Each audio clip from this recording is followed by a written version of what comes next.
안녕하십니까? 1년 만에 다시 뵙게 됐습니다.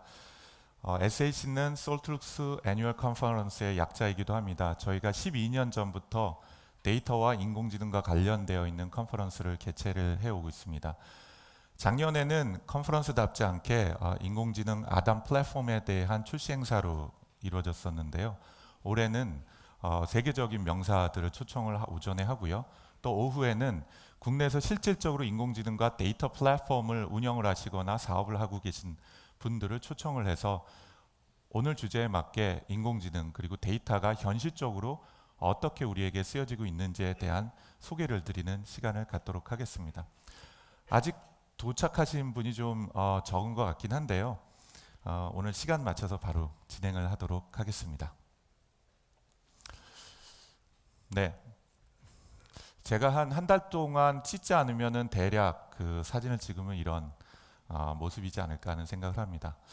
이 사람은 현생 인류가 아닙니다. 저희가 두개골로 복원을 한 네안데르탈인입니다. 대략 추정하기는 30만 년 전쯤에 초기 네안데르탈인이 나와서 3만 년 전쯤에 호련듯이 없어졌습니다. 없어졌다는 얘기는 멸종을 했다는 얘기인데요. 이 네안데르탈인은 우리의 조상이 아닙니다. 네안데르탈인하고 우리 현생 인류에 해당이 되는 호모사피엔스는 완전히 다른 종입니다. 고릴라와 사람만큼이나 완전히 다른 종이죠. 근데 이 두 종족인 호모사피엔스와 네안데르탈인은 약 한 20만 년 동안의 지구상에서 같이 존재했고요. 그리고 또 지금 추정되기에는 잠자리도 같이 했던 것으로 알려져 있습니다. 실제로 우리 인류, 현생 인류인 호모사피엔스 중에서도요, 북유럽과 그리고 아시아 지역에 있는 일부 사람들의 유전자에서 대략 1%에서 4% 인구의 유전자에서 바로 네안데르탈인의 유전자가 발견이 되고 있기 때문입니다. 근데 여기서 궁금한 것은 네안데르탈인이 왜 없어졌고 멸종을 했냐 하는 것입니다. 실제로 두개골을 보면 이렇습니다. 보시는 부분의 왼쪽이 여러분의 머릿속에 들어있는 두개골이고요. 현생 인류 호모사피엔스의 뇌 용량은 대략 한 1400cc 정도가 됩니다. 2리터가 채 안 되네요. 그렇죠? 오른쪽에 있는 두개골은 바로 네안데르탈인의 두개골인데요. 1600cc가 되고 그 얘기는 뭐냐면 여러분 현생 인류인 호모사피엔스보다 더 큰 뇌를 가지고 있었다는 겁니다. 이건 사람들한테 많은 혼란을 줍니다.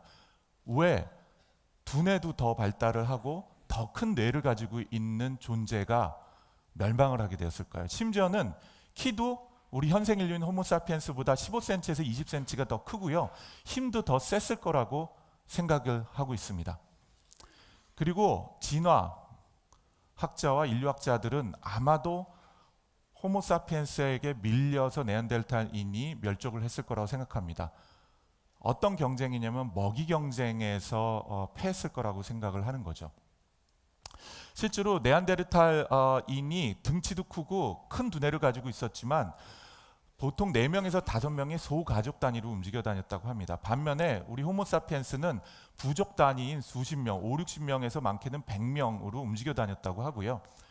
그리고 호모사피엔스가 더 그렇기 때문에 사회화되고 더 많은 언어가 발달했을 거라고 생각을 합니다. 그리고 네안데르탈인의 평균 수명은 20세였다면 호모사피엔스의 평균 수명은 약 40살 정도로 2배 이상 오래 살았고 그 이유 때문에 지식을 축적을 하고 지식을 언어를 통해서 계승했을 거라고 상상을 합니다. 우리 유전자에는 이렇게 다른 종족하고의 싸우면서 살아남고 그리고 또 번성을 하고자 하는 욕망이 남아있는지도 모르겠습니다. 그리고 이런 욕망은 또 이러한 두려움에 해당이 되는 것은 지난 수세기 동안에 우리가 경험했던 것과 다르지가 않습니다. 많은 분이 아시는 것처럼 제가 4차 산업혁명위원회 위원입니다. 대통령 직속 기관이고요. 지난달에 대통령을 모시고 출범을 하게 됐습니다. 사실 국내에서만 4차 산업혁명이라는 말이 많이 쓰이고요. 세계적으로는 특히 미국을 포함을 한 몇몇 주요 국가에서는 4차 산업혁명이라는 말이 주된 용어로 사용되고 있지 않습니다. 대부분은 디지털 트랜스포메이션이나 아티피셜 인텔리전스와 같은 얘기를 사용을 하긴 하죠. 어쨌든 우리가 이 소위 4차 산업혁명이라는 거를 살펴보면 1차 산업혁명이 증기를 통해서 자동화되고 2차 산업혁명이 전기를 에너지를 사용을 하면서 대량 생산하고 3차 산업혁명이 정보혁명이라고 흔히들 얘기를 합니다.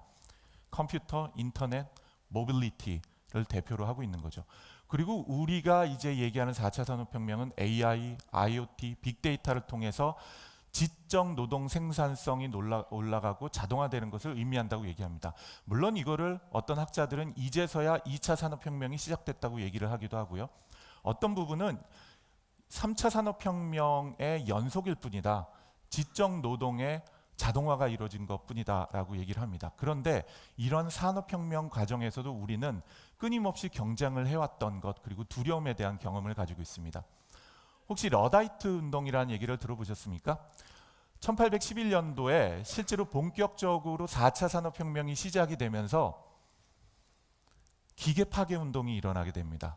왜냐? 증기로 작동이 되는 방적기와 여러 기계들이 인간의 직업을 뺏는다고 생각을 했던 거죠. 그래서 대대적으로 영국 전체에 공장과 기계가 파괴가 되고 또 움직이고 운동이 되고 그리고 그것이 전파되는 과정을 거치게 됩니다. 이게 대략 4, 5년에 걸쳐서 이루어지게 되고요. 가운데 보시는 건 Red Flag Act라고 해서 우리말로는 붉은 깃발 조례라고 하는 법령인데요. 이거는 영국에서 보시는 것처럼 1861년 무렵에 자동차가 나오기 시작을 합니다. 벌써 150년 전이죠. 자동차가 나오기 시작하는데 이 자동차가 마부의 직업을 뺏고 마차 시장과 산업을 없앨 거라는 두려움 때문에 영국이 자동차가 가면은 그 앞에서 반드시 사람 한 명을 고용해서 5m 앞에서 깃발을 들고 가야 된다. 그러니까 자동차를 운영을 하려면은 사람 한 명을 고용을 해야 됩니다. 깃발을 들고 가야 되고요. 자동차는 시속 10km 이상을 달리면 안 된다라고 법령을 제정을 하게 됩니다. 우리나라도 지금 현재 문재인 정부에서는 이렇게 4차 산업혁명이나 미래를 위해서 우리가 가지고 있는 다양한 규제, 전 세계 어디를 가도 우리는 우버를 만날 수 있고 전 세계 어디를 가도 에어비앤비가 불법이 아닌데 우리나라에서는 사실은 불법이죠. 이런 규제 문제를 해결하는 것이 굉장히 중요하다고 보여집니다. 그리고 미국의 또한 또 다른 경쟁의 전설인 바로 존 헨리에 대한 얘기가 있는데요. 이 존 헨리에 관련된 얘기는 동영상을 잠깐 하나 보고 말씀을 나누도록 하겠습니다. 이 낡은 망치, 이 맺힌 망치, 고정된 뒤에 한 서린 망치, 이 낡은 망치, 중고한 망치, 나는 결코 잊지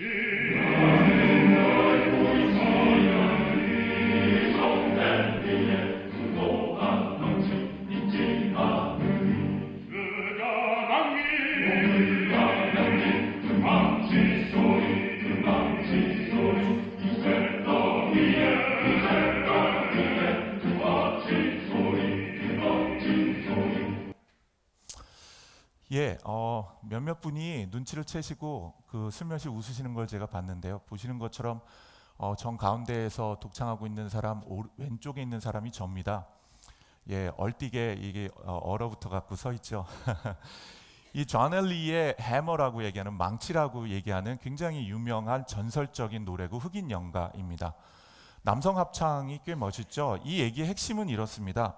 존 헨리라는 사람이 있었는데요. 서부 개척 시대에 그 철도를 놓으면서 터널을 파게 됐습니다. 이 당시만 해도 모든 터널을 파거나 도로를 깔거나 아니면 기찻길을 놓는 건 다 사람이 하는 일이었죠. 그런데 어느 날 갑자기 미국 철도청에서 터널을 파는 기계를 도입을 하게 됩니다. 그리고 나서 그 터널은 인간 20명에서 50명치 일을 해내고 있었어요.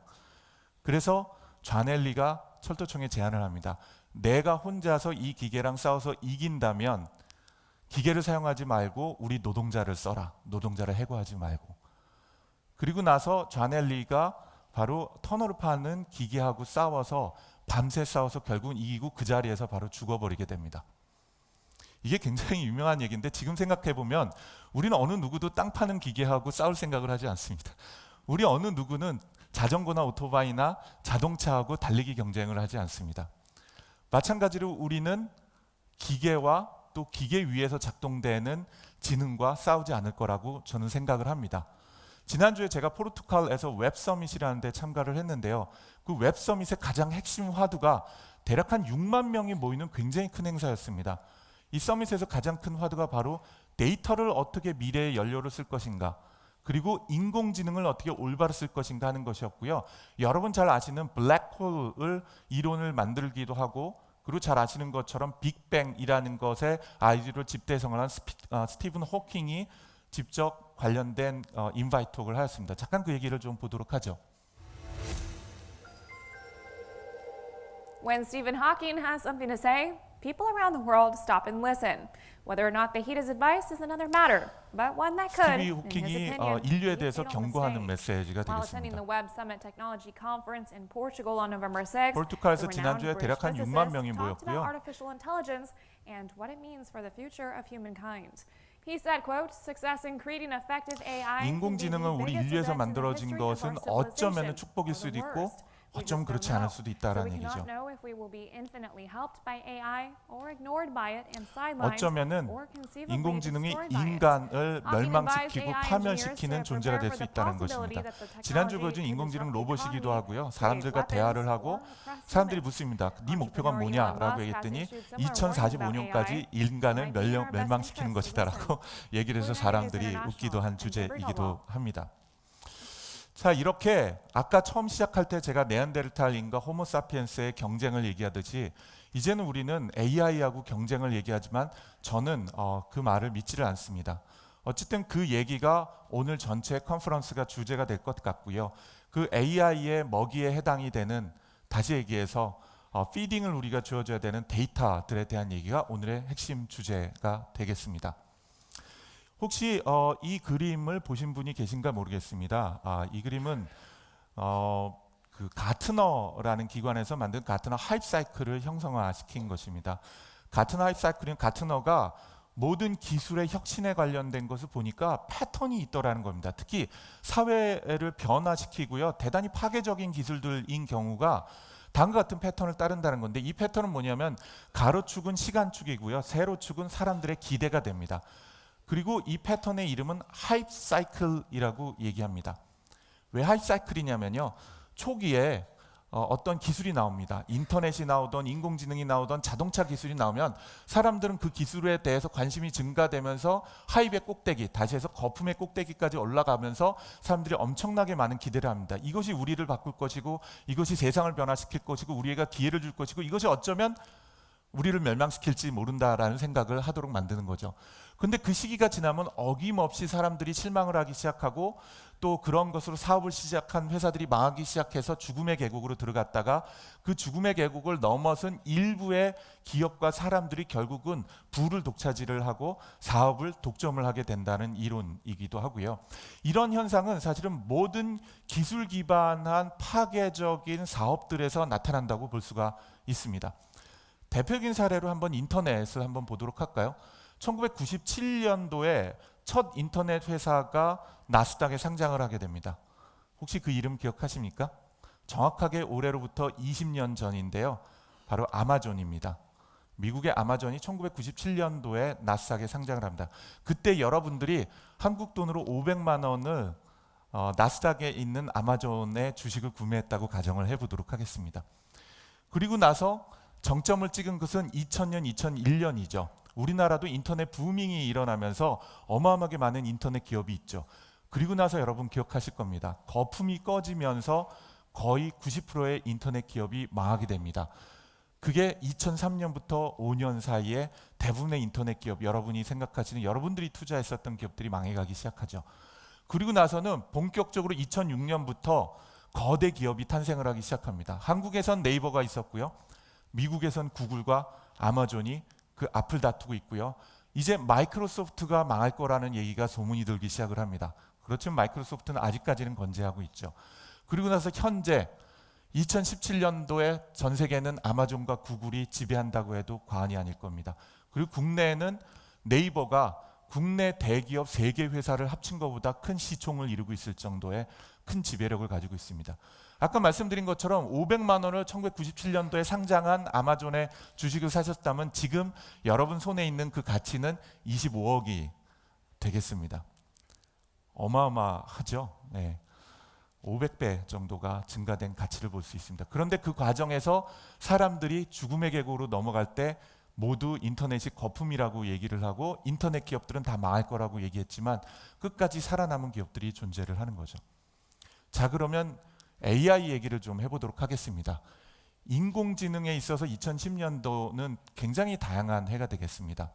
딥러닝이라는 것이 본격적으로 연구되기 시작을 하면서 여러분 잘 알고 있는 알파고라는 것을 만든 딥마인드라는 영국 회사가 창립이 된 해이기도 합니다. 2010년도에 알파고를 만든 구글의 자회사인 딥마인드가 창업이 됐습니다.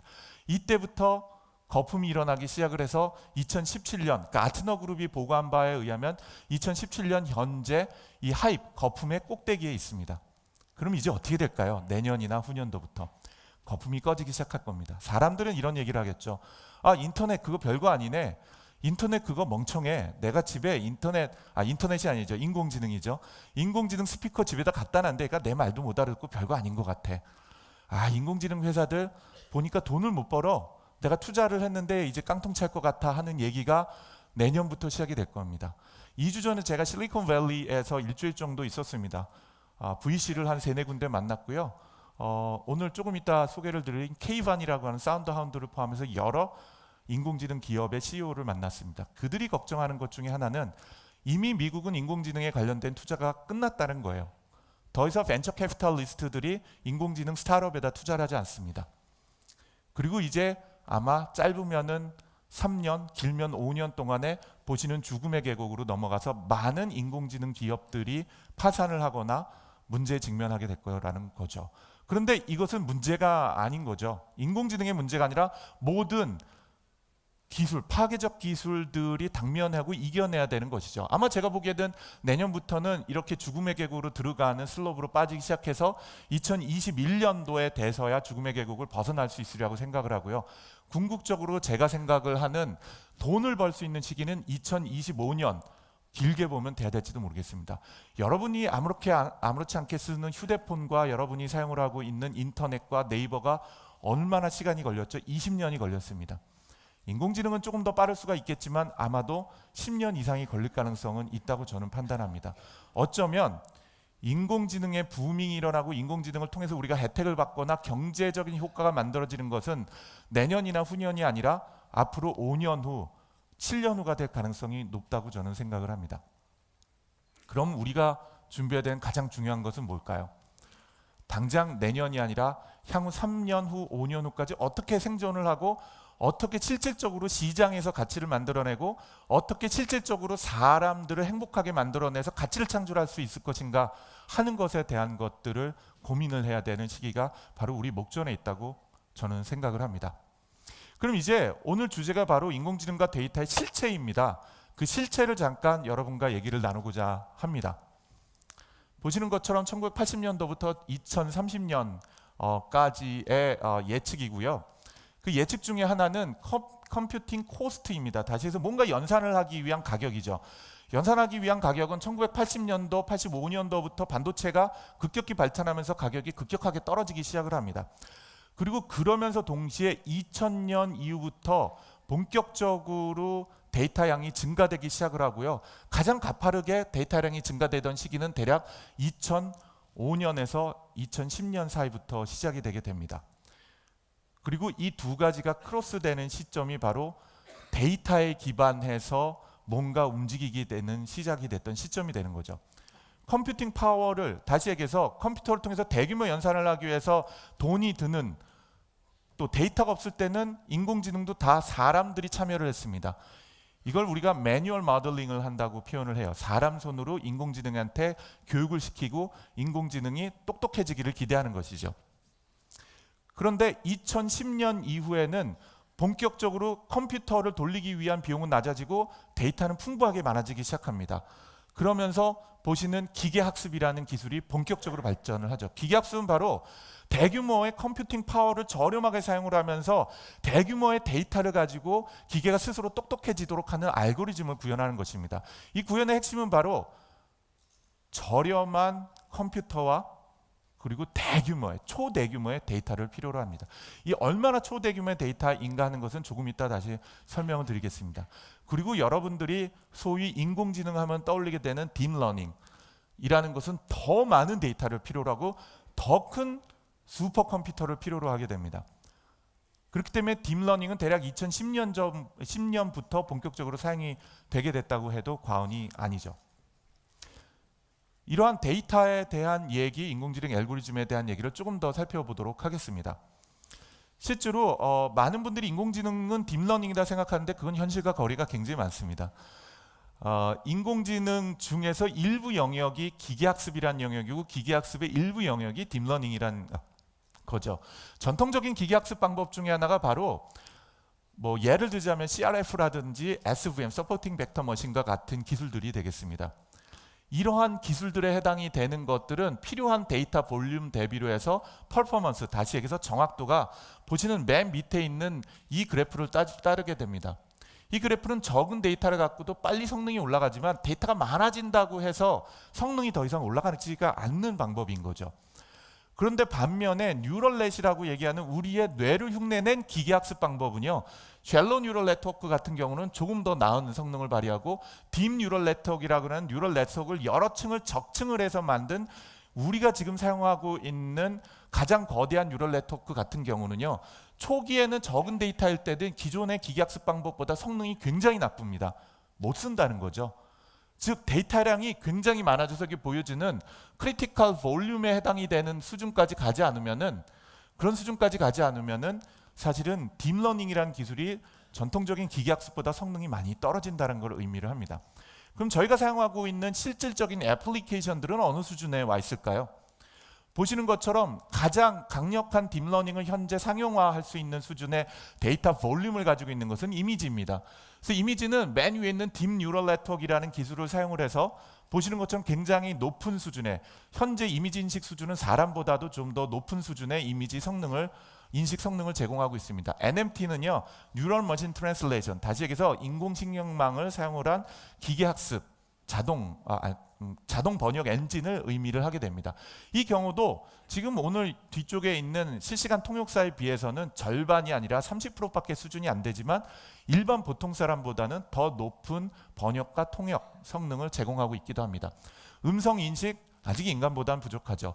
그리고 자연 언어 처리 부분은 아직 일반 여러분들의 절반이 아니라 30% 수준까지 가지 못하고 있습니까? 왜일까요? 위의 이미지 인식보다 일반 자연 언어 처리라는 사람 말은 훨씬 복잡하기 때문이죠. 만약 호모사피엔스가 네안데르탈인을 이긴 가장 중요한 요소가 뭐냐 그러면 언어인 거고요.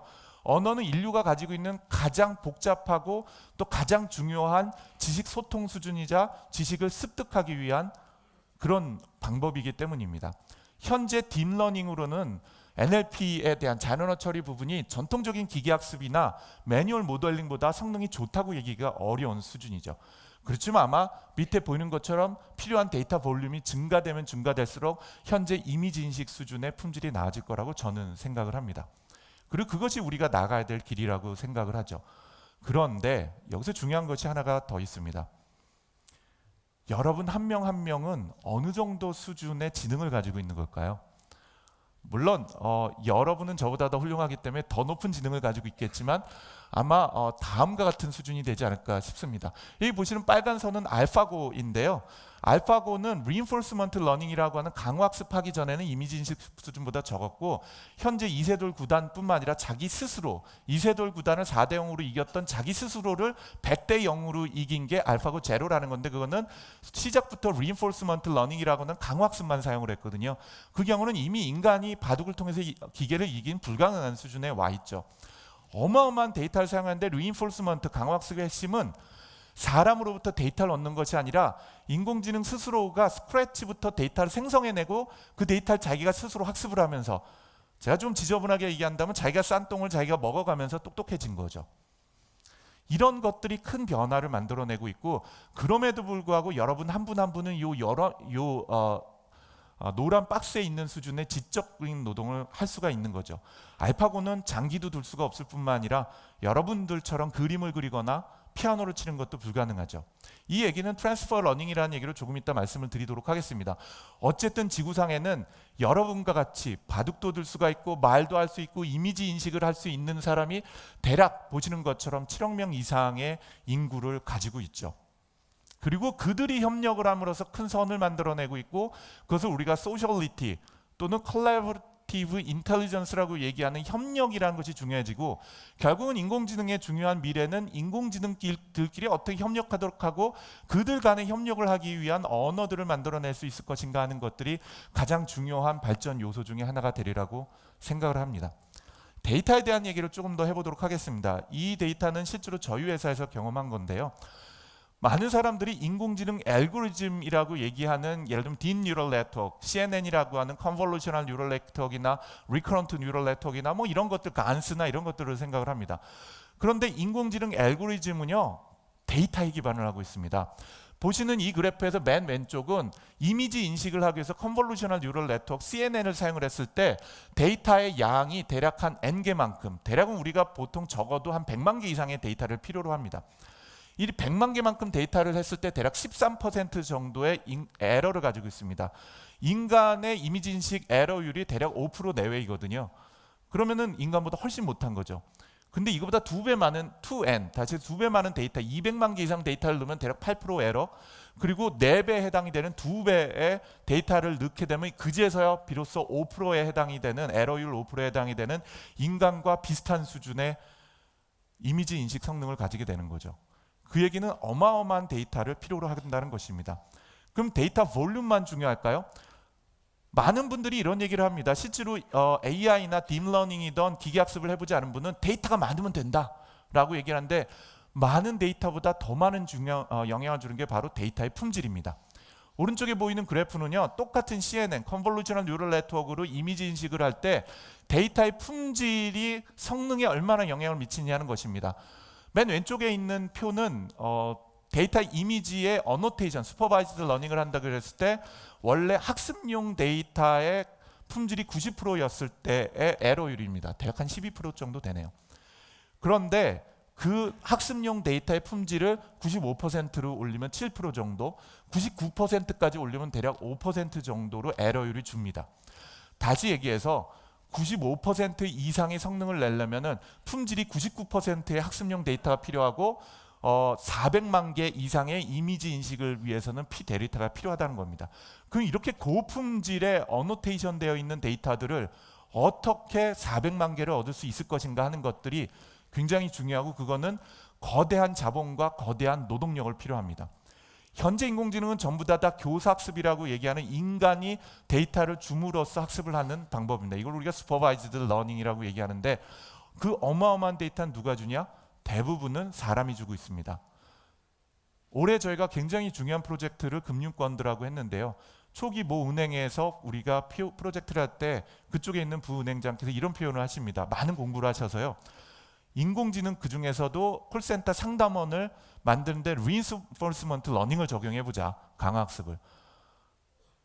아마 향후 10년 내에 강화학습을 자연언어 처리나 콜센터 챗봇들에 적용하기는 굉장히 어리라고 생각합니다. 그 이유를 이제부터 좀 말씀을 드리도록 하겠습니다. 실제 이 많은 데이터를 구하기가 어렵기 때문에 우리는 적은 데이터를 갖고 어떻게 대규모 인공지능 시스템을 만들지를 고민을 하고 있습니다. 그 첫 번째 방법이 바로 액티브 러닝입니다. 액티브 러닝은 적은 데이터를 갖고 기계학습이나 딥러닝을 시켜서 머리 수준이 떨어지는 인공지능 엔진을 만듭니다. 예를 들자면은 여러분의 얼굴을 인식을 하는 인공지능 엔진을 만들었다고 가정을 한다면요, 데이터를 여러분이 충분히 갖지 못한 거예요. 대략 10만 개의 데이터밖에 없는 겁니다. 100만 개를 만들어낼 수가 없는 거죠. 그 10만 개 갖고 성능이 70%밖에 안 되는 얼굴 인식하는 인공지능 엔진을 만듭니다. 그러면 이 기계가 더 많은 일반 데이터를 가지고 분석을 해서 30%의 에러를 가지고 있는 70% 성능의 얼굴 인식 결과를 내놓습니다. 그러면 사람이 붙어서 틀린 30개를 골라줍니다. 틀린 30%의 에러를 골라서 기계한테 가르쳐주면 기계가 그걸 갖고 다시 학습을 해서 틀린 것들의 성능을 한 80%까지 올리는 거죠. 쉽게 얘기하면은 여러분 공부할 때 오답 노트 같은 거 하잖아요. 그래서 틀린 것만 골라서 자기 학습을 하고, 이때 선생님이 붙어서 뭐가 오답인지를 골라주는, 다시 사람과 기계가 협력을 통해서 학습을 하는 방식을 액티브 러닝이라고 합니다. 이런 액티브 러닝이 가장 중요한 도구가 될 수밖에 없습니다. 왜냐하면 우리는 데이터를 그 대량으로 가지고 있지 못하기 때문입니다. 두 번째 방식이 바로 트랜스퍼 러닝입니다. 트랜스퍼 러닝은요, 사람은요 장기를 잘 두는 사람은요 체스도 어느 정도 둘 줄 압니다. 테니스를 잘 치는 사람은 아마 배드민턴도 어느 정도 둘 줄 아는 그 일종의 서로 다른 경기라도 둘 수 있죠. 그렇지만 알파고는 바둑만 둘 줄 알지 장기를 둘 수 없습니다. 체스를 둘 수 없는 거죠. 이렇게 한 도메인에서 학습한 지식을 조금 다른 도메인에서 재활용하도록 하는 방식이 바로 트랜스퍼 러닝입니다. 왜냐? 어떤 특정 도메인에선 콜센터가 있어서 어마어마한 데이터가 있는데요. 다른 도메인을 조금 바꿨더니 그 도메인에서는 데이터가 존재하지 않는 거예요. 그러면 금융 도메인에서 학습한, 은행에서 학습한 어마어마하게 큰 학습 데이터 위에다가 예를 들자면 증권회사에선 데이터가 많지 않아서 적은 데이터를 얹어가지고서는 틀린 부분만 학습하도록 하는 거죠. 그게 바로 트랜스퍼 러닝입니다. 이것이 굉장히 중요하게 향후 5년 동안에 연구될 예정입니다. 그리고 아까 말씀드린 reinforcement learning은 훨씬 오랜 시간이 걸릴 거라고 보여지는데 이거는 제가 한 얘기가 아니라 세계 3대 인공지능 거두라고 얘기를 하고 있는 앵드류 응이 작년에 큰 컨퍼런스에서 발표한 결과이기도 합니다. 여기서 보신 것처럼 맨 위에 있는 슈퍼바이즈 러닝과 액티브 러닝을 결합한 건 요 사이쯤 될 거라고 보여지고요. 트랜스퍼 러닝이 빠르게 아마 향후 5년 내에 발표가 할 거라고 보여집니다. 언슈퍼바이즈나 리인포스먼트는 아마 앵드류 응이 보기에는 향후 10년이 아니라 15년이 지나도 이 커머셜 석세스에 해당이 되는 현재 수준까지 올라오기는 매우 불가능할 거라고 보고 있습니다. 왜냐하면 리인포스먼트라는 강화학습은 이기고 지고 잘하고 못하고가 명확한 동네에서만 적용하고 있는 아주 적은 분야이기 때문이기도 합니다. 솔트룩스에선 현재 여러 가지 시도를 하고 있는데요. 대표적으로 트랜스퍼 러닝이라는 것을 경북대하고 같이 연구를 하고 있습니다. 한쪽에서 공부한 뇌를 뜯어다가 다른 분야에다가 적용해서 적은 데이터 갖고 적용을 하는 거죠.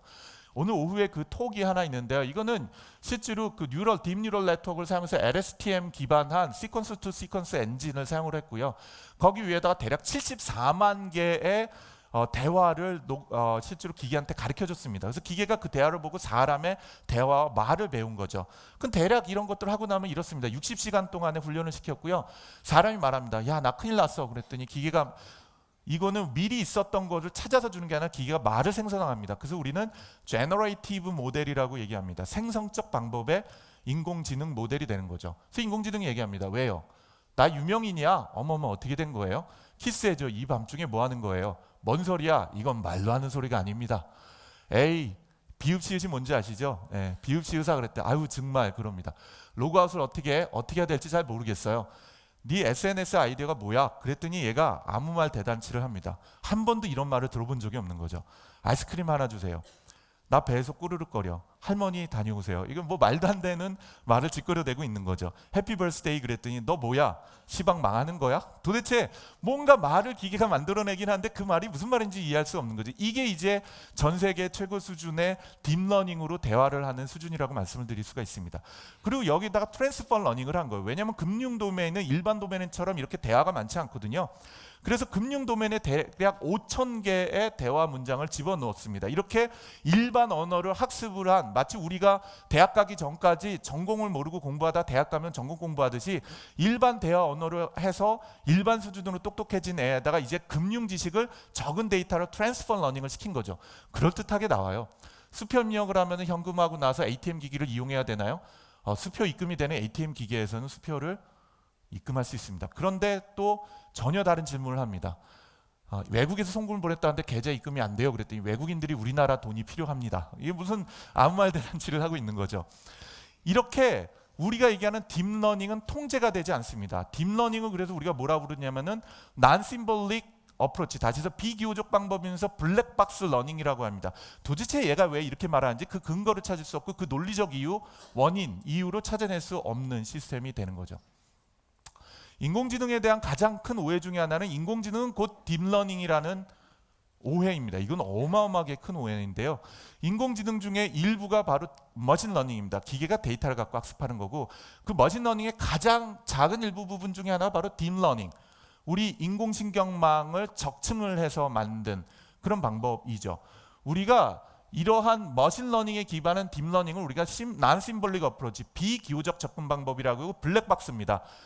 사실 알파고가 바둑은 두고 있지만 바둑을 그 자리에 왜 둬야 되는지 알파고는 모릅니다. 그냥 둬야 되기 때문에 두는 게 바로 딥러닝 방법이고, 심지어는 알파고는 자기가 바둑을 두고 있고 전 세계에서 바둑을 제일 잘 두지만 자기가 바둑을 두고 있는지도 모르고 있습니다.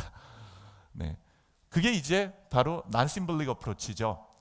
반면에 심볼릭 어프로치는 바로 온톨러지라든지 규칙이라든지 디시전 트리와 같은 형태의 방법들입니다. 인공지능의 그런 거대한 또한 분야가 있죠. 그런데 여태까지는 이런 심볼릭 어프로치, 기호적 방법과 비기호적 방법이 완전히 분리돼서 연구가 됐고 이 둘의 접점을 찾지를 못했던 거죠. 인간은 수학을 써가면서 글을 쓰면서 생각을 합니다. 그러면서 동시에 글 없이도 생각을 하고 그림 없이도 생각하죠. 그래서 인간의 뇌는 심볼릭 어프로치와 난심볼릭 어프로치, 다시 얘기해서 기호와 비기호적 접근 방법을 동시에 한 머리에서 사용을 하고 있고, 아마 인공지능의 향후 10년의 가장 중요한 목표는 바로 여기서 황금을 찾아내는 겁니다.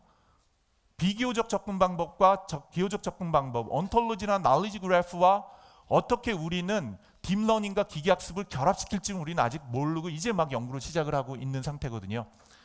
그 대표적인 아이디어가 이렇습니다. 구글 knowledge graph라든지 CD 온톨로지라든지 솔트룩스 있는 아담의 아담 knowledge base 같은 것들은 이런 식으로 거대한 지식 그래프로 되어 있습니다. 지식이 상호 연결된 거대한 지식 덩어리로 되어 있죠. 이 지식 덩어리는 심볼릭 어프로치가 되겠습니다. 그리고 knowledge graph라고 우리가 부릅니다. 다른 방법은 바로 딥러닝을 통해서 뉴럴 네트워크를 쓰는데, 이거는 도대체 그 지식이 어떻게 저장되고 어떤 논리적 구조를 가지고 있는지 우리는 모르고 기계도 사실은 모릅니다. 이제 우리가 5년 동안 해야 되는 가장 큰 과제는 이 두 가지를 어떻게 한 통으로 섞어서 결합을 해서 한 번에 풀어낼 수 있겠냐 하는 것이 가장 중요한 도전 과제이고, 올해부터 그 연구가 본격 시작이 됐습니다. 예를 들자면 마이크로소프트 리서치라든지 스탠포드라든지 바이두 같은 세계적인 연구 그룹들이 이렇게 knowledge와 지식 그래프와 그 다음에 딥러닝을 어떻게 결합시키냐, 그런 것들을 여기 써 있는 것처럼 knowledge grounded deep neural network이라고 표현을 하기도 합니다. 우리 뇌는요, 지식을 이해하면서 동시에 학습이라는 것을 두 가지를 동시에 할 수 있고 우리가 가야 되는 중요한 방향이 되기도 하겠습니다. 이런 방향을 대화나 더 똑똑한 인공지능에 적용하는 것이 중요합니다. 예를 들자면 언어 부분으로 보자면은 규칙 기반한 실제로 챗봇과 관련된 거나 또는 검색 기반한 대화 모델, 검색을 통해 가서 말을 하도록 하는 거죠. 그리고 지식 베이스에 기반한 모델, 그리고 제너레이티브 모델이 바로 딥 뉴럴 네트워크나 시퀀스 투 시퀀스나 간스와 같은 형태가 되겠습니다. 이 중에서 우리가 소위 전 세계적으로 챗봇이라고 얘기하는, 국내에서 챗봇이라고 얘기하는 건 대부분 룰 베이스하고 검색 기반, 그러니까 규칙하고 검색 기반의 엔진이기 때문에 정확도하고 커버리지가 40%밖에 안 됩니다. 40%밖에 안 되는 것은 상용성이 없다는 거죠.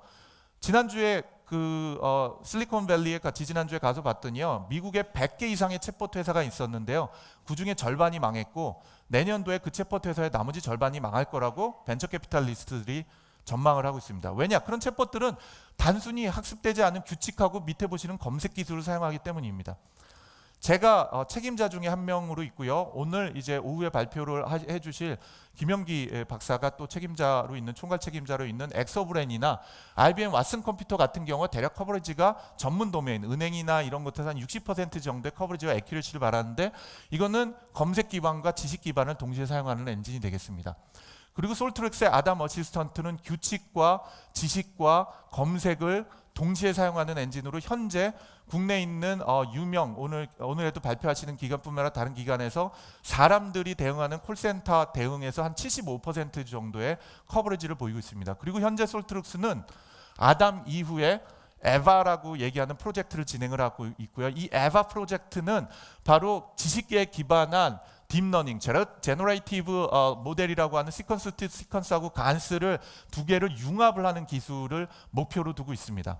그리고 궁극적으로는 아마도 이 하이퍼 앙상블 엔진이라고 얘기할 수 있는 이 네 가지가 전체가 따로따로 도는 게 아니라 하나가 연결돼서 통합해서 돌아가는, 우리 뇌와 같이 돌아가는 대화를 하고 똑똑하게 얘기하는 인공지능으로 발전되려고 보고, 그건 아마도 1, 2년이 아니라 7년, 8년 이상 긴 여행을 통해서 가능하려고 보여집니다.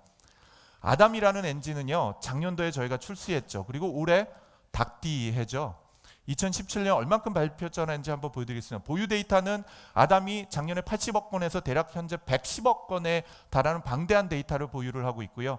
그리고 학습한 지식이 작년에 한 2억 일반 지식 도서 분량으로 60만 권이었다면 올해 대략 8억 일반 지식과 200만 전문 지식을 확보를 해서 도서 한 100만 권 분량을 기계가 학습을 해서 대규모 지식을 학습을 하고 있습니다.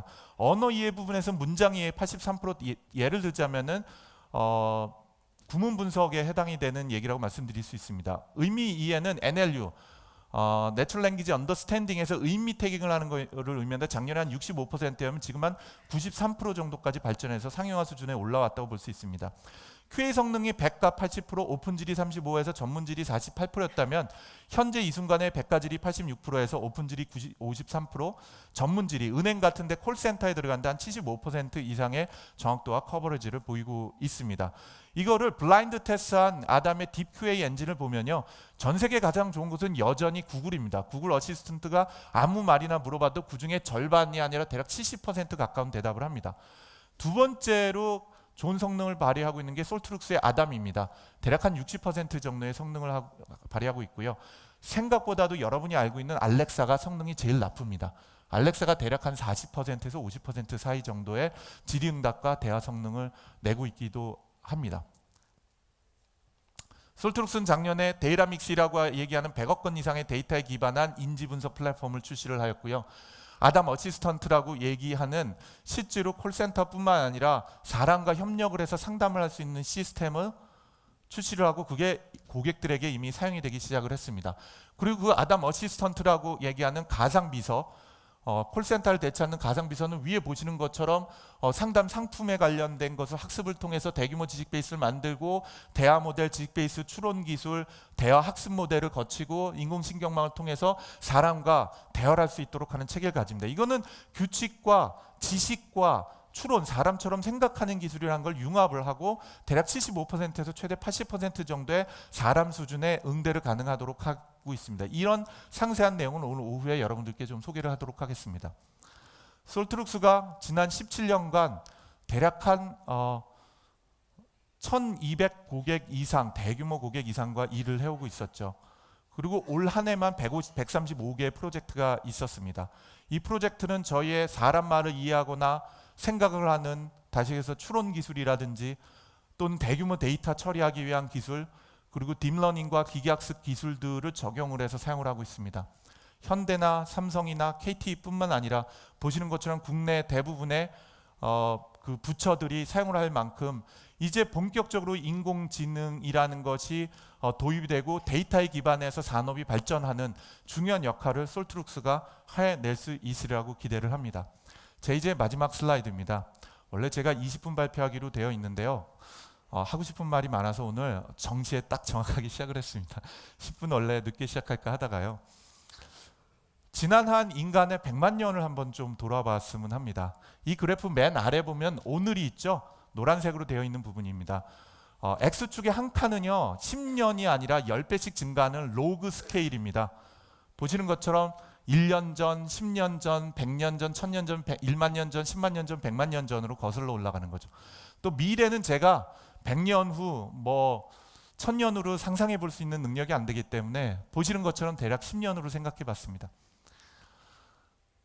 오스트랄로피테쿠스가 대략 200만 년 전에 출현을 하게 됩니다. 원숭이처럼 생겼지만 두 발로 걸어 다니기 시작을 하고 불을 사용하기 시작하고 온몸은 털을 덮여 있었죠. 아까 말씀드린 우리에 의해서, 인간에 의해서 멸종을 한 호모 네안데르탈인하고 호모 사피엔스가 대략 30만 년 전부터 존재를 하기 시작해서 현재까지 존재를 합니다. 신석기 토기가 대략 10만 년 전에서 20만 년 전에 이제서야 인간이 뭔가 창조를 하기 시작을 하고요. 그리고 농업이 시작이 됩니다. 청동기 시절이 한 1만 년 전 정도로 거슬러 올라가고 놀랍게도 피라미드가 지금부터 5,000년 전 이전의 피라미드가 인류에 의해서 만들어지죠. 물론 우주인이 만들었다는 믿음도 상당히 있습니다. 그리고 그 다음에 피라미드가 만들어진 다음에 우리들의 조상인 당군왕검이 나타나기 시작하고, 당군왕검 시절 이전에는 어떻게 됐었죠? 곰과 호랑이가 동굴에서 마늘을 먹던 시절입니다. 그리고 인간으로 바뀌었던 시작이죠. 그리고 피타고라스가 수학과 기하학을 발전시키기 시작을 했던 게 대략 2400년 전입니다. 그리고 우리는 안티키티라 발음도 어렵죠. 이거는 인류 최초의 아날로그 컴퓨터인데요. 천문학을 관측을 하기 위한 아날로그로 작동이 되는 컴퓨터입니다. 대략 2200년 전에 항해를 하기 위한 기계로 만들어지게 됩니다. 가장 오래된 컴퓨터가 되겠죠. 그리고 우리가 1999년이라는 것을 정의하는 기원을 정립을 한 예수님이 이제 태어나신 지가 2000년이 됐죠. 그리고 다빈치가 비행기를 생각한 지가 500년이 됐고요. 코페르니쿠스가 드디어 이제 알아냅니다. 우주의 중심은 지구가 아니라 어쩌면 태양일지도 모른다. 그리고 우리는 알죠. 우주의 중심이 태양이 아닙니다. 예, 그게 이제 500년밖에 안 됐고 산업혁명이 200년 됐고요. 아인슈타인이 질량과 에너지와 그리고 시간이라는 것이 상호 연결돼 있다는 것을 처음으로 알게 된 지가 이제 약 100년 정도가 됐죠. 그리고 최초의 컴퓨터 애니악 딥블루가 체스에서 사람을 이기고 월드와이드웹과 아이폰이 나온 지가 정확하게 10년이 됐습니다. 그리고 우리는 아이벤 왓슨이 제퍼디라는 퀴즈쇼에서 이겼고요. 제가 또 책임지고 있고 총괄 책임하고 있는 오늘 오후에 김영기 박사가 책임지고 있는 엑소브레인이라는 게 시작된 지가 5년 전이 되겠습니다. 아마존 에코가 이제 화면도 없이 말로 하는 서비스를 시작하고 알파고가 바둑을 이기고 작년 이 자리에서 우리는 솔트룩스가 아담이라는 플랫폼을 내놓습니다. 데이나믹스라는 거대한 인지 분석 플랫폼과 텐서플로어가 작년에 나오고 구글 픽셀이라는 데서 통역을 하는 이어폰을 내놓습니다. 그리고 바로 지난주에 구글의 자회사에 해당이 되는 웨이모에서 무인 자동차 택시 서비스를 시작을 하였죠. 그리고 저희 회사는 에바라고 얘기하는 차세대 인공지능 엔진을 내년에 출시할 예정입니다. 앞으로 어떻게 될까요? 아마 적어도 5년 안에는 인공지능 기반한 고객 응대나 커스터머 센터가 보편화됐고요. 레벨 4에 해당이 되는 자율주행 자동차가 발전하려고 생각을 합니다. 범죄 예측 예방, 저희 회사가 지금 대검찰청하고 프로젝트 하는 게 향후 5년 후에는 범죄 예방 예측을 하자고 하는 것입니다. 인공지능 법률 서비스나 아니면 우리 CPS, 사이버 물리 시스템이라고 얘기하는 스마트 공장은 아마 그보다 좀 더 오래 걸리는 한 15년, 20년이라는 긴 시간 동안에 이루어지리라고 생각을 합니다. 이 과정이 제가 생각할 수 있는 가장 현실적이면서 현실 부분이라고 생각을 합니다. 솔스룩스는 17년 전에 기업을 저와 공동창업자가 채우면서 이런 사상을 가지고 시작했습니다. 우리는 세상 모든 사람들을 자유롭게 지식소통하는 세상을 만들겠다. 사람과 사람뿐만 아니라 사람과 기계, 그리고 기계가 서로 소통하는 세상을 만들어낸 것이 우리의 사명이고 솔트룩스가 존재해야 되는 이유이다라고 저희는 정의한 바가 있습니다. 제가 오늘 시간을 조금 더 충분한 시간을 갖고 말씀을 드렸는데 오늘 이후에 있는 키노트 스피커와 오늘 오전에 있는 오후에 있는 많은 초청 강사분들께서 여러분들에게 좋은 인사이트를 드리고 또 미래뿐만 아니라 현실에 대한 얘기를 나눌 수 있는 시간이 되리라고 생각을 합니다. 감사합니다.